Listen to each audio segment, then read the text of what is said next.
આજ તો પાણીપુરી અને ભેળની હારો યાર બદામ શેકાઈ વેચી નાખ્યો અને હાંજે આવી ગયો તાપણી કરવા ન્યા દુડી એવી શાયરી જમાવી કે આ બધા દેતું રમવા મળ્યા।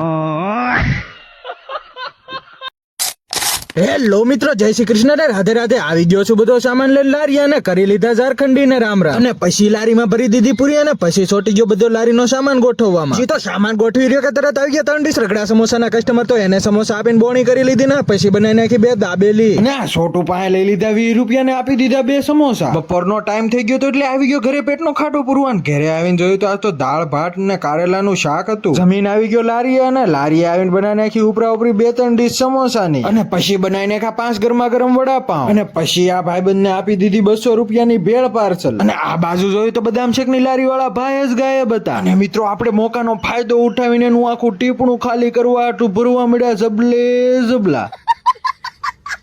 એલા જલ્દી ગાંઠ વાળ હમણાં ભાળી જાય તો બદામ શેક ના 150 રૂપિયા દેવા પડશે હો। પછી આ ભાઈબંધ ને રામ રામ મળીને આવી ગયો ઘરે અને ઘરે આવીને કાળુભાઈ ને નાખી દીધી રોટલી। કાળુભાઈ રોટલી ખાય એટલામાં મેં જમી લીધું ને પછી આવી ગયો ભાઈબંધો આગળ। અહીંયા આવીને જોયું તો આ બધા તો એમ બેઠા જાણે હમણાં કોઈ ગુંદી ગાંઠિયા આપવાનું હોય। આ બધું સાઈડમાં મૂકીને અમે બે ગયા તાપણી કરવા ત્યાં તો દુડી કે મારે 2 આઈફોન હાથમાં લઈને કઈક અર્જ કરવું છે। પછી તો મેં કહી દીધું હવે ઢીલું મૂકવાનું થતું જ નથી હો। સંભાળ, જિંદગી એકવાર જ મળે તો જીવી જેવી મસ્તી જીવવાની, દર્દ મેં ક્યાં રખાય।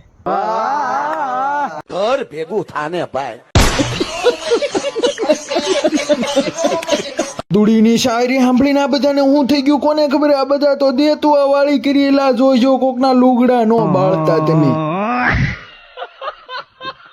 લા હખણા નહીં બે હો એ જો કરીને